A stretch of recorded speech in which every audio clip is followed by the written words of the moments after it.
इंसान जब अपने ज़रूरतों के लिए किसी इंसान का यूज करना बेहतर तरीके से शुरू कर देता है तो एक दिन वह खुद से उससे अत हो जाता है और खुद जल्दबाजी में गलत फैसला ले लेता है। और इसी एक गलत फैसले की वजह से उसका हंसता खेलता परिवार भी तबाह हो जाता है। आज की घटना में सेम कुछ ऐसे ही होने वाला है। एक आशिक के लिए ऐसा सबक बनेगा जिसे सुनने के बाद हर आशिक के दिल में एक खौफ सा बैठ जाएगा।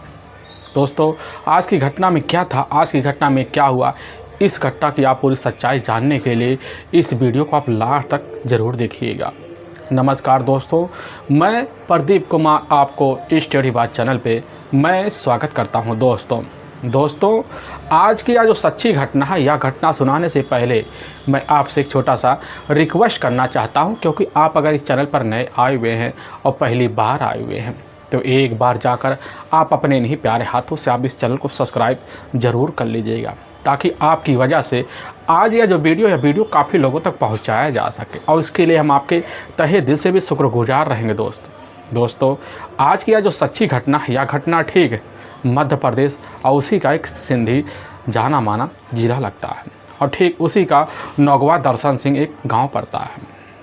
अब उसी गाँव के रहने वाले संजय केवट होता है, जिसकी उम्र लगभग 20 साल के आसपास होता है। उसके अपने माता पिता भी होते हैं और साथ में एक बहन होती है। संजय केवट अपने परिवार का गुजर बसर करने के लिए पास एक कंपनी होता, उसी में जाकर अब मेहनत मजदूरी किया करता था, जिसकी वजह से संजय अब केवट का परिवार काफ़ी बेहतर तरीके ढंग से अब चल पा रहा था। संजय केवट के पास थोड़ी बहुत खेतिहर ज़मीन भी होती है, उसी में जाकर कुछ फल उगाया करता था, और जो फल उगते कुछ उससे ले जाकर अपने ही पास एक सब्जी मंडी होता है, ले जाकर अच्छे दामों पर बेच लिया करता था, उससे भी कुछ मुनाफा हो जाया करता था। अब इससे संजय के माता पिता जो होते हैं और साथ में बहनों की जो बेहतर भविष्य होता है आगे बढ़ना शुरू हो जाता है। लेकिन तभी मैं बात कर रहा हूँ ठीक 23 जनवरी का ही, रात का लगभग वही 11:30-12 बजे के बीच का आसपास का टाइम होता है। तभी उसी वक्त संजय केवट जो होता है एक घर से बड़ी तेज़ से चीख कर भागता हुआ अपने घर की तरफ आता है। तभी उसके पिता उसकी मां संजय केवट की आवाज़ सुनते हैं। देखते हैं उसका जो शरीर होता है, नीचे वाला जो हिस्सा होता है, वह खून से लथपथ होता है। अपनी मां और अपने पिता को सारी एक एक बात बता देता है। यह बात सुनकर उसके माता पिता एकदम दंग सा रह जाते हैं और बिना टाइम गंवाए वहीं पर एम्बुलेंस लेते हैं। उसके माता पिता संजय केवट को एम्बुलेंस में डालते हैं और पास एक नज़दीकी सरकारी अस्पताल होता है, उसी में ले जाते हैं। लेकिन जैसे ही डॉक्टर इलाज करना शुरू कर देते हैं, देखते तो एकदम सा दंग सा रह जाते हैं कि संजय केवट का जो नीचे वाला हिस्सा होता है, जो प्राइवेट पार्ट होता है, वह तो शरीर में होता ही नहीं है। डॉक्टर अब इधर संजय केवट से पूछने लग जाते हैं कि आखिर यह सब कैसे हुआ। संजय केवट डॉक्टर के सामने अब कहने लग जाता है कि डॉक्टर साहब, हमने खुद गुस्से में आकर अपने इस प्राइवेट पार्ट को अलग कर दिया, क्योंकि हम अपनी ज़िंदगी से काफ़ी दुखी चल रहे होते हैं और इसी की वजह से। लेकिन डॉक्टर यह बात सुनते हैं, और जब सुनते हैं उनको यह मामला बड़ा गंभीर लगता है, बड़े असमंजस में डाल देता है, जिसकी वजह से वहाँ के डॉक्टर अपने नज़दीकी पुलिस थाने में फ़ोन कर देते हैं। अब वहाँ के थाना इंस्पेक्टर जैसे ही खबर पाते हैं, उनको यह मामला बड़ा गंभीर लगता है। अब इसकी सूचना वहाँ के इंस्पेक्टर अपने से बड़े अधिकारी को देते हैं। लेकिन कुछ ही मिनट बीतता है। मिनट बीतने के बाद उसी सरकारी अस्पताल में जब पहुँचते हैं तो भीड़ लग चुकी होती है। अंदर दाखिल होते हैं, डॉक्टर बाहर निकल के आता है। थाना इंस्पेक्टर के पास आकर एक एक बात बताने लग जाते हैं। थाना इंस्पेक्टर भी बात सुनते एकदम से चौंक जाते हैं। लेकिन जब अंदर जाते हैं कि सही में वहीं संजय केवट एकदम लहूलुहान अवस्था में एक जो बेड होता है डॉक्टर वाला, उसी पे पड़ा होता है, इलाज चल रहा होता है। थाना इंस्पेक्टर भी वहीं खड़े संजय केवट से पूछताछ जब शुरू कर देते, संजय केवट होता है वही डॉक्टर की बात कही हुई दोहरानी शुरू कर देता है। लेकिन संजय केवट पे अब थाना इंस्पेक्टर को विश्वास नहीं होता है। संजय केवट से बार बार पुलिस वहीं पूछने लग जाते हैं, लेकिन संजय केवट के अपने पिता वहीं पर खड़े होते हैं। थाना इंस्पेक्टर संजय केवट के पिता से पूछताछ करते। संजय केवट के जो पिता होते हैं पुलिस के सामने एक चौंकाने वाली खुलासा कर जाते हैं कि साहब, हमारी अपनी जो परिवार में जो अपना बेटा है संजय केवट, वह रात के वक्त पड़ोस की ही रहने वाली एक राजो है, जिसने हमारे बेटे को हम बिस्तर के लिए अपने ही रूम में बुलाई हुई थी। लेकिन साहब, रात में राजो ही ने हमारे बेटे के साथ इस कारनामे को अंजाम दिया है।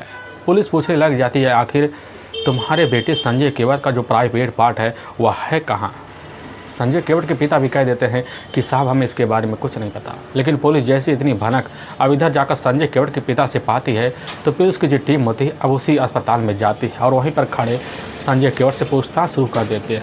अब संजय केवट की हालत में कुछ सुधार आने लग जाती है। पुलिस की जो टीम होती है इधर पिता के बारे में एक एक बात संजय केवट को बता देती है और संजय केवट जैसे ही अब यहाँ पुलिस के सामने पड़ता है तो संजय केवट बिना किसी रोक टोक के अपने साथ हुए अन्याय और साथ में चौंकाने वाली बात पुलिस के सामने रखना शुरू कर देता है। कहने लग जाता कि साहब हाँ, हमारी अपनी एक प्रेमिका है राजू, जिसने इस कारनामे के अंजाम दिया है। बहला फुसलाकर अपने बेडरूम में बुलाई हुई थी, फिर इस कारनामे को बड़े बेरहमी से अंजाम लिया। थाना प्रभारी सुनते बिना टाइम गंवाए संजय की तहरीर पर राजू के ऊपर जो था मुकदमा दर्ज कर लिया जाता है। पुलिस की टीम राजू के घर पहुंचती है। पता लगता है उसका जो बेडरूम होता है वह तो पूरी तरह से खाली होता है, लेकिन पूरी अभी नया नया पोछा लगाया गया होता है। कुछ कंबल इधर उधर पड़े होते हैं। पुलिस की टीम समझ जाती है कि बस करो, संजय केवट के साथ घटना को अंजाम यही दिया गया होता है। पुलिस की टीम संजय केवट का वही प्राइवेट पार्ट ढूंढना शुरू कर देती है, लेकिन नहीं मिल पाता। इधर राजू की तलाशी करती, लेकिन राजू का भी कहीं अता पता नहीं चलता। ऐसे तलाशी करते करते शाम का टाइम हो जाता है, लेकिन तब भी राजू का अता पता नहीं चलता। राजू को कुछ अपने हितैषी होते, पुलिस उनसे भी पूछताछ करती है, लेकिन तभी उन्हीं के द्वारा पता चलता कि राजू इस समय उसकी एक अपनी खास सहेली है, उसी के घर गई है। और पुलिस की टीम खबर पाती है, थाना इंस्पेक्टर की इजाज़त लेती है और बिना टाइम गंवाए जो था राजू के उसी सहेली के पास पहुंचती है और सही में वही राजू और मिल भी जाती है। पुलिस की टीम वहीं से उसको हिरासत में लेती है और अपने थाने ले आती है। पहले तो राजू इधर तक की बात करते कहने लग जाते कि साहब हमने ऐसा कुछ नहीं किया संजय केवट के साथ। वह जो सब आपके सामने कह रहा पूरी तरह से झूठ बोल रहा है। पुलिस की टीम उसके हाव भाव को देखती है। कुछ महिला कांस्टेबल भी होती है। महिला कांस्टेबल खड़ी होती है, बेधड़क कहने लग जाती कि तो अपना जुर्म बड़े आसानी से स्वीकार कर लो, क्योंकि तुमने एक आदमी की ज़िंदगी के साथ खिलवाड़ किया है। यह बात जैसे ही राजू सुनती है तो एकदम वही दहाड़े मार कर चीख चिल्ला पड़ती, कहने लग जाते कि मैडम जी, हमने अपने आशिक के साथ धोखा नहीं किया, खुद हमारे आशिक ने हमारी ज़िंदगी के साथ खिलवाड़ किया, इसीलिए हम अपने ज़िंदगी से काफ़ी दुखी हो गए थे और इसका बदला लेने के लिए हमने ऐसा नायाब तकरीब अपनाया। और जैसे ही पुलिस के सामने इस बात की जिक्र करती है, पुलिस की जो टीम होती है वहीं आराम से बैठाती है और पूरी सच्चाई को खुलवा लेती है। लेकिन पुलिस के सामने राजू जो दिल दहलाने वाली सच्चाई बताती है एक आशिकों को बेवफाई के लिए, इससे सुनने के बाद हर आशिक के दिल में एक डर सा पैदा हो जाता है। असल में राजू और साथ में संजय केवट एक ही गाँव के रहने वाले होते हैं। राजू को भी अपने माता पिता होते हैं और राजू और साथ में संजय के माता पिता एक ही गांव के रहने वाले होते हैं।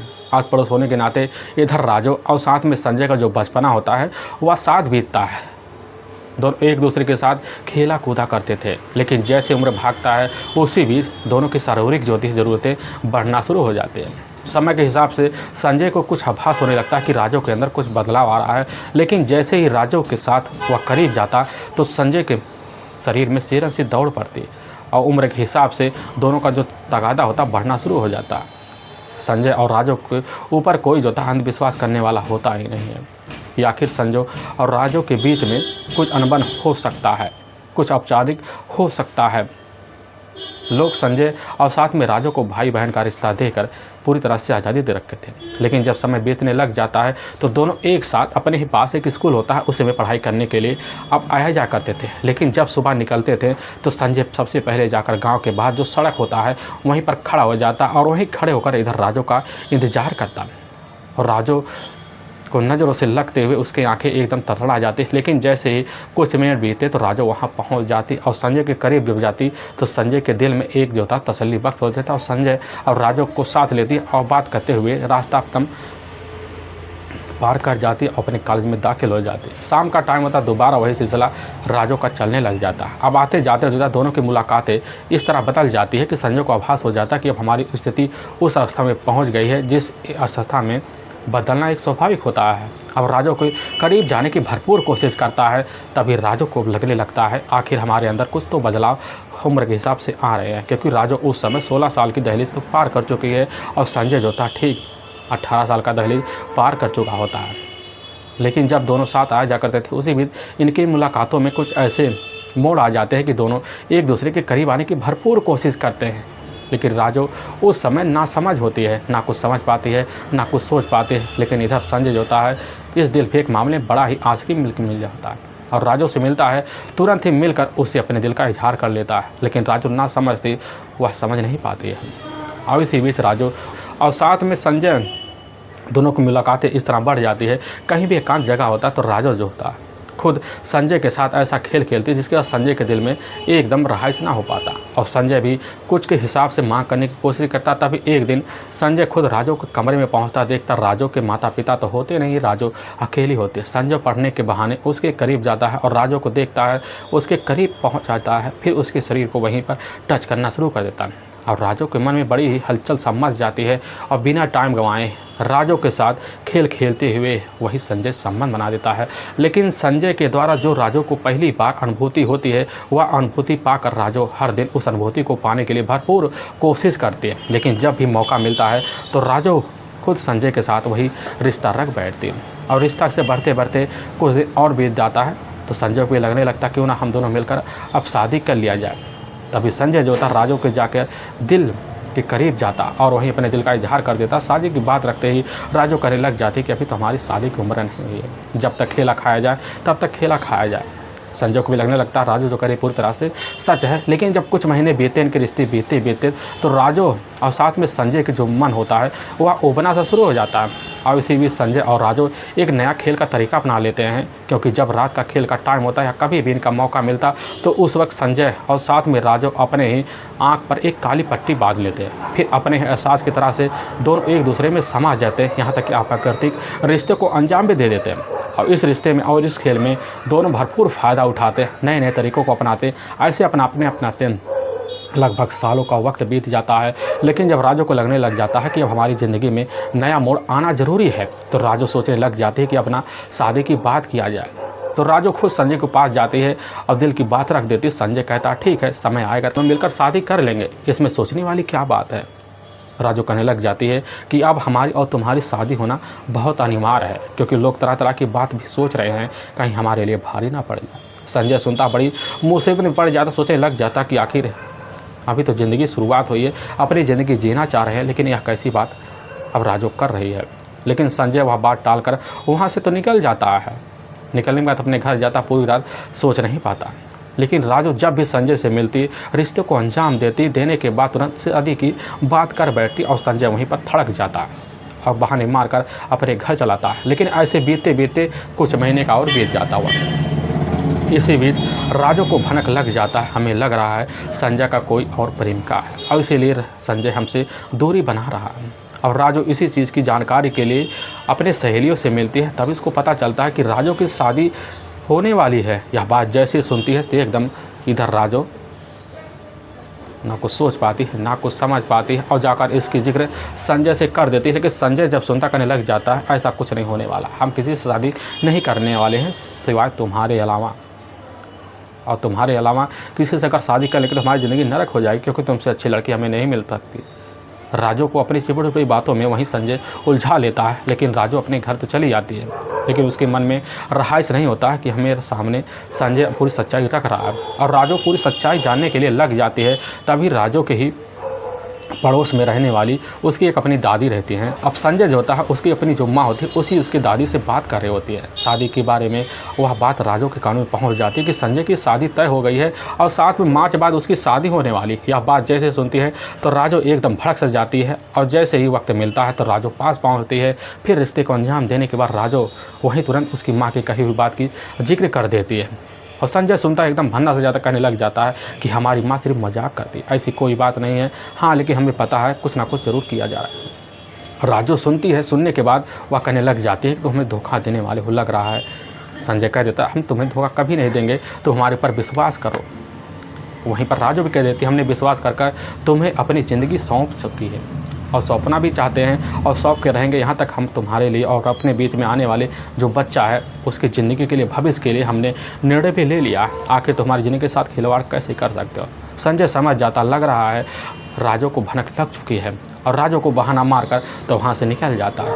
लेकिन राजू जब भी इर्द गिर्द इधर संजय के घर घूमती तो उसको कुछ अनक भनक लग जाता कि संजय के घर शादी का माहौल तो बन रहा है, आखिर संजय हमसे इस तरह की झूठ क्यों बोल रहा है। क्योंकि उसके घर के उस समय मरम्मतें चल रही होती हैं, काफ़ी लोगों का उसके घर आना जाना होता है। राजू को लगने लगता है कि संजय पूरी तरह से हमें धोखा देने वाला है और तैयारी भी कर रहा है, लेकिन राजू का जो शक होता है पूरी तरह से यकीन में बदल जाता है और राजू उसी समय एक खतरनाक फैसला लेती है कि जिस तरह हमारी ज़िंदगी और हमारे बचपन से खिलवाड़ करने वाला संजय बना हुआ है, उसकी ज़िंदगी को हम तबाह करके रख देंगे और ना किसी के साथ अब आगे रिश्ता रख पाएगा। और उसी समय राजू फैसला लेते हैं।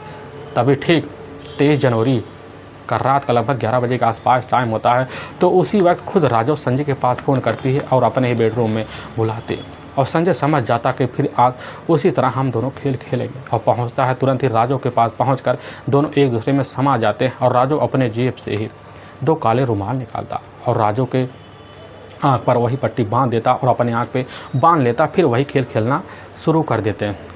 लेकिन इधर राजू एक नया तकरीब अपना लेती है और अपने पट्टी को हटा लेती है और नीचे जो बेड होता है उसी के नीचे किचन वाली एक अस्त्र रखा होता उसी को अपने हाथ में लेती है। लेकिन जैसे ही राजू देखती है कि अब जो होता संजय केवट अपने उस स्थिति में पहुंचने वाला है, जिस स्थिति में पहुंचने के बाद आदमी अपने होश हवास खो जाता है। और जैसे ही राजू देखती है तुरंत ही वहीं पर खड़ी हो जाती है। उस अवस्था में खड़ी होती है जिस अवस्था में एक औरत और साथ में एक आदमी होते हैं। राजू खड़ी होकर तुरंत वही अस्त्र अपने हाथ में लेती है, लेकर उसी समय संजय केवट के प्राइवेट पार्ट को अलग कर देती है। वह अलग किया हुआ पार्ट जाकर एक टोकरे में गिरता है, फिर अपने हाथ में अब ले लेती है और लेकर संजय को दिखाती है। लेकिन संजय ना कुछ सोच पाता है ना कुछ समझ पाता है और वहाँ से संजय जो था भागता भागता अपने घर आता है। लेकिन राजू जो था वही प्राइवेट पार्ट ले जाकर एक झाड़ी होता है उसी में छुपा देती है, अपने घर आती है, पूरे घर की सफाई करती है ताकि इसमें हमारा नाम ना आए। राजू तुरंत ही बिना समय गंवाए वहाँ से फरार हो जाती है, सहेली के यहाँ जाकर छुप जाती है। लेकिन पुलिस की जो टीम होती है राजू की तलाशी करते करते मुखबिरों के द्वारा वहाँ तक पहुँच ही जाती है। लेकिन वाकई में दोस्तों पुलिस के सामने जब राजू सच्चाई लाती है, इसे सुनने के बाद पुलिस का जो कलेजा होता है ये एकदम हिल सा जाता है। लेकिन हाँ, नए नए आस्के को लिए एक सबक जरूर बन जाता है कि महिलाओं भी किसी से कम नहीं होती है। जब उनके साथ कुछ होने वाला था तो उस अनहोनी को पहले ही पकड़ भी लेते। लेकिन पुलिस के सामने जब यह सच्चाई आता, पुलिस की टीम जो होती है बिना टाइम गंवाए राजू को ले जाती है, वहाँ के ही मजिस्ट्रेट के सामने पेश कर देती है और सज़ा के तौर पर ले जाकर जेल में डाल देती है। दोस्तों, हमें इस घटना का सुनाने का उद्देश्य किसी के दिल को परेशान करना नहीं है और ना ही किसी के दिल को ठेस पहुंचाना, बल्कि आपको यह बताना है कि आप जहां भी रहें आप सावधान और सतर्क जरूर रहें। दोस्तों फिर मिलेंगे एक नए वीडियो के साथ, तब तक के लिए जय हिंद और जय भारत।